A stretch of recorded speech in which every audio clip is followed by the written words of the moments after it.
Hello guys, तो आज मैं एक्सप्लेन करने वाली हूँ स्पेस स्वीपर्स मूवी की स्टार्टिंग में हम देखते हैं कि 2092 चल रहा है। प्लेनेट अर्थ की हालत बहुत ही खराब हो चुकी है, यानी कि इंसान इस प्लेनेट पर ज्यादा दिन तक सरवाइव नहीं कर सकते। साथ ही हम एक कंपनी को देखते हैं जो स्पेस में एक चीज बना रहे थे। वो ऐसी जगह थी जहाँ पर अमीर लोग रह सकते थे या फिर उस कंपनी में काम करने वाले, और बाकी गरीब और छोटे लोग जमीन पर ही रहने वाले थे। फिर हमें एक लड़का दिखाया जाता है जिसका नाम है किम। वो बहुत ही गरीब था और उसे बहुत ज्यादा पैसे चाहिए थे, लेकिन उसे पैसे क्यों चाहिए थे ये तो हमें बाद में ही पता चलेगा। कुछ साइंटिस्ट स्पेस में एक बहुत बड़ा शहर बना चुके थे और वहां पर बहुत सी मशीन्स भी थी। तो ये बहुत ही खतरे की बात थी कि इतनी सारी सैटेलाइट और मशीन्स कहीं किसी प्लेनेट से ना टकरा जाए। अब जो ये लड़का किम है ये भी इसी से रिलेटेड काम करता है, यानी जब स्पेस में एक्स्ट्रा मेटल हो जाता है तो ये उसे बेच देता है। इसका पूरा एक ग्रुप था जिसमें एक रोबोट, एक आदमी और एक कैप्टन थी। उस एक्स्ट्रा मेटल को पकड़ने के लिए इनके काफी सारे ग्रुप थे, लेकिन उनके पास इतनी टेक्नोलॉजी नहीं थी। इस ग्रुप की कैप्टन जानती थी कि मेटल कैसे कलेक्ट करना है, और फिर एक दिन जब वो मेटल कलेक्ट कर रहे थे तब कैप्टन को एक छोटी बच्ची दिखाई देती है। वो उसे अपने साथ ले आती है। उधर टीवी पर एक न्यूज चल रही थी कि एक अजीब सा बॉम्ब इंट्रोड्यूस हुआ है जो कि दिखने में एक बच्चे जैसा है। तो वहां बैठे सब मेंबर उस बच्ची से डर के उठ जाते कि कहीं ये बॉम्ब तो नहीं, लेकिन फिर धीरे धीरे उन्हें ये पता चलता है कि ये कोई बॉम्ब नहीं है बल्कि असली छोटी बच्ची है। वो सब सोचते हैं कि ये बच्ची यहाँ कैसे आई और हम इसे इसके घर कैसे पहुँचाएं।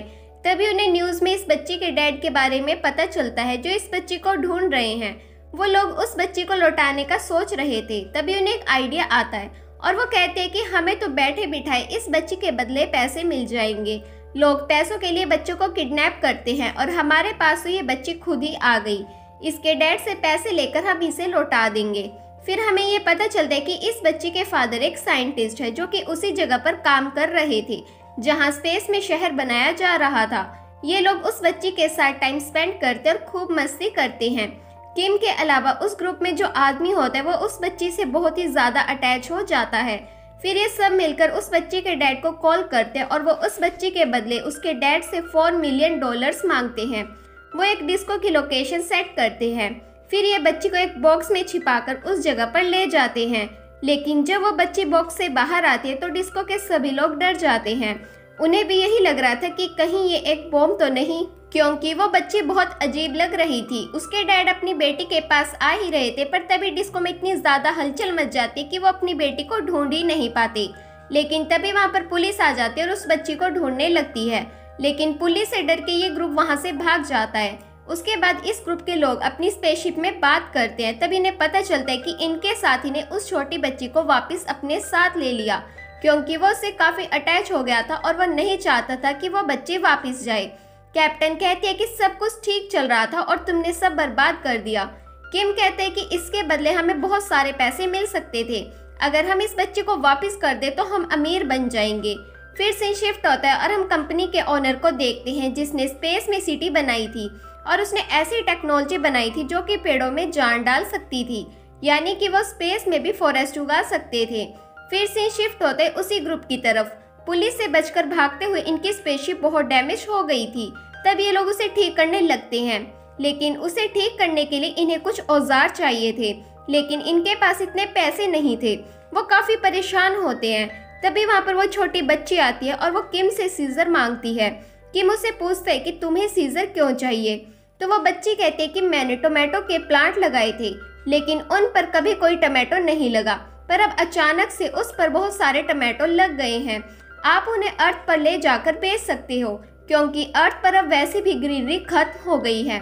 उसके बाद ये लोग ऐसा ही करते हैं। ये लोग अर्थ पर वो टमाटोज बेचने लगते हैं जिससे उन्हें बहुत अच्छा प्रॉफिट मिलता है। फिर ये लोग उन पैसों से अपनी स्पेसशिप ठीक करते हैं और वहां से चले जाते हैं। तब हम देखते हैं कि उस ग्रुप का रोबोट उस छोटी बच्ची का मेकओवर कर रहा था। तो वो बच्ची उससे पूछती है कि किम अंकल इतने गुस्से वाले क्यों हैं, उन्हें पैसे क्यों चाहिए। तो रोबोट उसे पास्ट की एक कहानी सुनाता है और वो कहता है कि कुछ टाइम पहले जब सब कुछ ठीक था तो मार्स यानी स्पेस में बनाई गई सिटी में जो पुलिस थी उसका लीडर था। ये क्राइम रेट को कम करता था। एक दिन किम को कुछ क्रिमिनल्स दिखते हैं। किम उन्हें मार डालता है। उनके साथ एक छोटी बच्ची भी थी। वो उस बच्ची को अडॉप्ट कर लेता है और उससे बहुत ज्यादा अटैच हो जाता है। वो बच्ची भी उसे अपना डैड समझने लगती है। तो किम कहता है कि मैंने इस बच्ची से उसके पेरेंट्स छीन कर बहुत बुरा किया। वो खुद से वादा करता है कि वो कभी किसी को नहीं मारेगा, लेकिन जब ये बात सभी को पता चलती है तो उसे पुलिस टीम से निकाल दिया जाता है। उसे कहा जाता है कि तुम्हारा काम लोगों को अरेस्ट करना या मारना है, किसी पर रहम खाना और अडॉप्ट करना नहीं। इस वजह से किम बहुत ज्यादा टूट जाता है। उसके बाद किम अर्थ पर आकर प्ले स्टेशन में काम करने लगता है, लेकिन एक दिन कोई मेटल प्ले स्टेशन से आकर टकरा जाता है और प्ले स्टेशन टूट जाता है और बहुत से लोग स्पेस में चले जाते हैं, जिनमें वो छोटी बच्ची भी थी जिसे किम अपनी बेटी मानता था। और वो पैसे किम ने कंपनी को देने थे जो उसकी बेटी को ढूंढने में किम की हेल्प करेगी। फिर नेक्स्ट सीन में हम कंपनी के ओनर को देखते हैं जो मार्स सिटी में था। वो ये प्लान बना रहा था कि मैं अर्थ को बॉम्ब से उड़ा दूंगा और न्यू टेक्नोलॉजी को यूज करके अर्थ पर फिर से चीजें उगाऊंगा। उस टेक्नोलॉजी में यूज होने वाला केमिकल किसी और ने नहीं बल्कि इसी छोटी बच्ची के डैड ने बनाया था, जो बच्ची इस ग्रुप के पास थी। जब उसके डैड को ये पता चलता है कि कंपनी का ओनर इस केमिकल से दुनिया तबाह करने वाला है, तो वो उस केमिकल को अपनी बेटी की बॉडी में इंजेक्ट कर देता है। वो बहुत सेफली उस केमिकल को इंजेक्ट करता है, इसलिए अब पुलिस और कंपनी का ओनर इस बच्ची के पीछे पड़े हुए हैं। दूसरी तरफ स्पेसशिप में किम दोबारा से उस बच्ची के डैड को कॉल करता है पैसे लेने के लिए, लेकिन पुलिस उनकी बात सुन लेती है और उनका पीछा करने लगती है। किम और उसका ग्रुप अपनी जान बचाकर वहां से भागते हैं, लेकिन किम बहुत परेशान था। अगर वो जल्द ही पैसों का इंतजाम नहीं कर पाए तो उसकी बेटी ऑर्बिट से बाहर चली जाएगी। वो सोचता है कि मुझे रिस्क लेना ही होगा।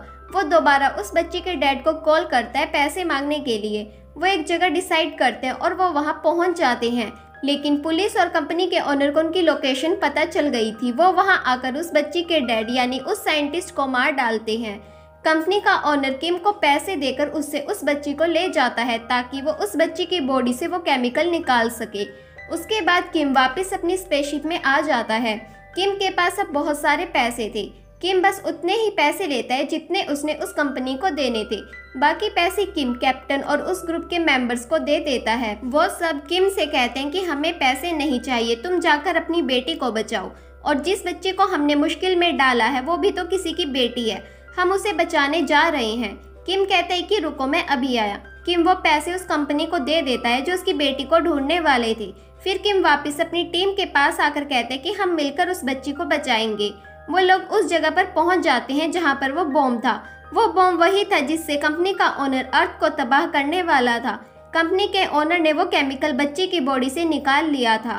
उसने उस केमिकल को बॉम्ब में लगाकर बॉम्ब की टाइमिंग स्टार्ट कर दी थी। कैप्टन जल्द से उस बॉम्ब के पास जाती है और उसे डीएक्टिवेट करने की बहुत कोशिश करती है, पर वो नहीं कर पाती। फिर वो लोग ये डिसाइड करते हैं कि हम इस बॉम्ब को यहाँ से बहुत दूर ले जाएंगे, इससे अर्थ तो बच जाएगी लेकिन वो सब मारे जाएंगे। वो लोग अपनी जान की परवाह किए बिना उस बॉम्ब को अर्थ से बहुत दूर ले जाने का फैसला करते हैं। जब वो उस बॉम्ब को वहां से ले जा रहे थे तो कंपनी का ओनर भी उनका पीछा करता है। तभी अचानक वो बॉम्ब फट जाता है और हमें लगता है कि किम और उसके टीम मेंबर सब मर गए, लेकिन तभी उनकी बॉडी के साथ कुछ माइक्रोबोट्स चिपक जाते हैं। ये उसी छोटी बच्ची ने भेजे थे क्योंकि उसकी बॉडी में अभी भी कुछ केमिकल और माइक्रोबोट्स थे जिन्हें उसने किम और उसके साथियों की हेल्प के लिए भेजा था। लेकिन इन सब में वो कंपनी का ओनर मारा जाता है क्योंकि उसके पास कोई माइक्रोबोट्स नहीं थे। फिर किम जल्द से उस कंपनी के पास जाकर अपनी बेटी के बारे में पूछता है, पर वो कहते हैं कि सॉरी, हम उसे नहीं ढूंढ पाए, वो ऑर्बिट से बाहर चली गई है।